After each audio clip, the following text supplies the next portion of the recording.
You know, it's always important to understand how to integrate and coordinate all the different assets, the asset classes that you have, but most importantly, to truly understand the advantages and disadvantages of every financial product that's out there. But you also have to understand how those advantages and disadvantages are when it comes to age and gender, occupation, and what the next phase of your life looks like. So today we're going to talk about, is a 401k actually worth it? The answer is not yes and it's not no. It's somewhere in the middle.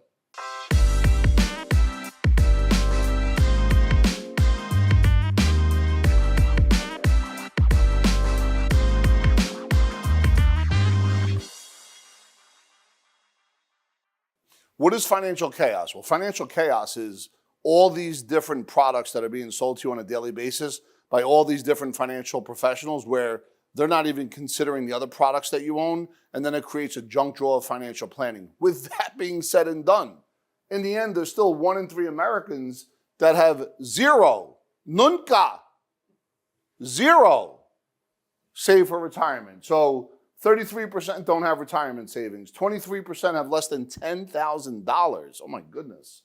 10% between 10 and 49K. 8% between $50,000 and $199,000.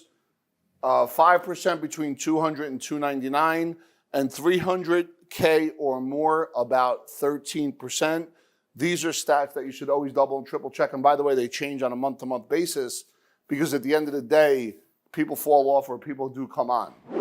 So as we spoke about before, advantages and disadvantages, let's just check out, according to Investopedia, what a 401k actually is. They're employee-sponsored defined contribution plans that give workers a tax-advantaged way to save money for retirement. With a traditional 401k, employee contributions are pre-tax, meaning they reduce taxable income, but the withdrawals are taxed at ordinary income. Now, here's the bottom line. The 401k was created in 1973-74 under ERISA, but it was actually launched in the early 80s. If you go back to the tax table in the early 80s, you're gonna see the highest tax bracket was about 50%, right? So it was really generated for wealthy folks that wanted to get that write-off. It's not really necessary for people that are in like a lower tax bracket to put money. If you're 30, 25, 35 years old and you're contributing to a 401k, you're actively saying, I'm gonna put my money in jail, right? Then it's going to go on probation in the form of taxation upon distributions. That's why I said it's not yes or no, it's somewhere in the middle. All of this stuff comes down to what is your goals and what is your objective. So if you look at a penalty for a 401k, this is simple. Let's say you're accumulating wealth, you're 40 years old, you have $500,000 inside your 401k. You want to buy a piece of rental real estate. Well, you could borrow $50,000, yeah. Then you'll have to pay it back with after-tax dollars just to get taxed on it again. So you could borrow up to $50,000, but the truth is, you have to jump through hoops to have access to it. So if you withdraw money from a 401k before the age of 59 and a half, the IRS usually assesses a 10% penalty when you file your tax return. That could mean giving the government 5 Gs of $50,000 withdrawal, and that doesn't include the taxes on that same withdrawal. Now, if you borrow, there's no taxes and there's no penalty. But if you actually take money out of a 401k before 59 and a half, ordinary income plus 10% tax penalty. You have to be aware of that. The average 401k balance, right? So if you look at these numbers right here, you know, this is according to Vanguard. You have under 25, balance is about $6,700. I'm going average, not medium. Between 25 and 34, about 33,000. 35 to 44, 86. 45 to 54, 161,000. 55 to 64, 232. And above 65, it's 255,000. Those are the average balances. Now, that's taking in everybody and then coming up with an average number. The median on all of that is a lot less because it's really focusing on a different metric. So this is the reason why there's let's call it a pandemic when it comes to retirement here in America, and it comes to the educational system when it comes to money, because at the end of the day, if there's people that are homeless or if there's people that can't pay their bills, I'm not going to say it's all because of drugs, alcohol, and mental abuse. Somewhere along the line, people have a scarce mindset when it comes to money.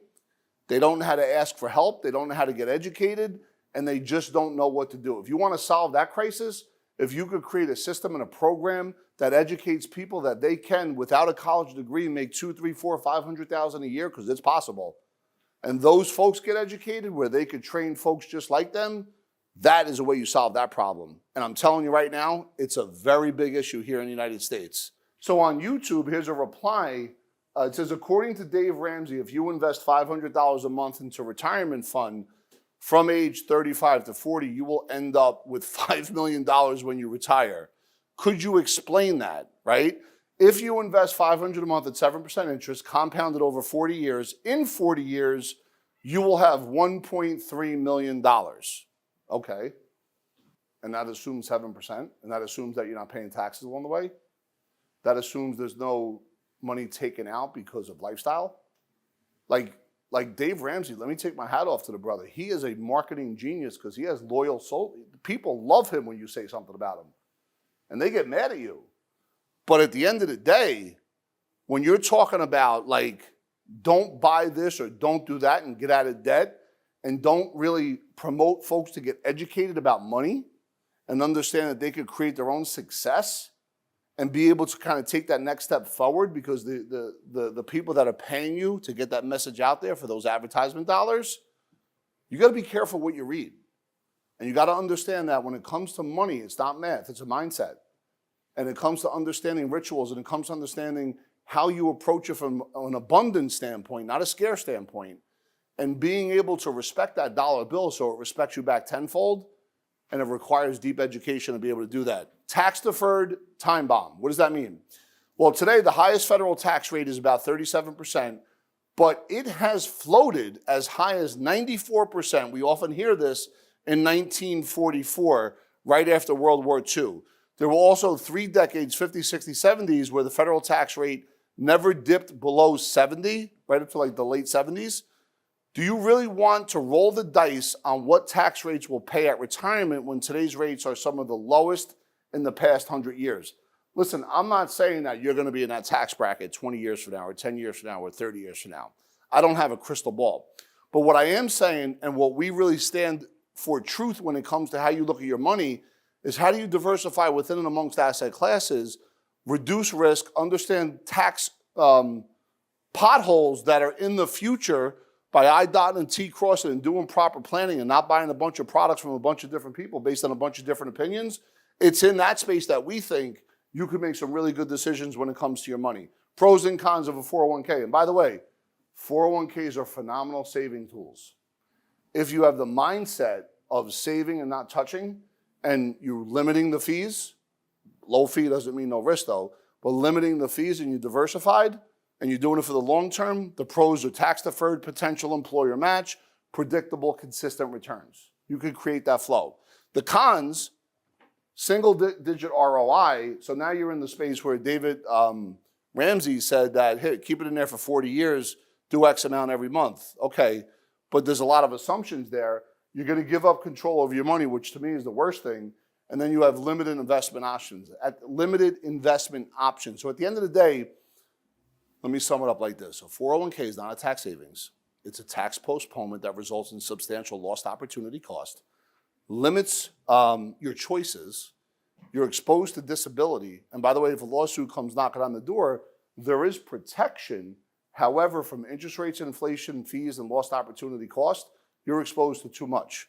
And at the end of the day, it's about investing or invest and diversify.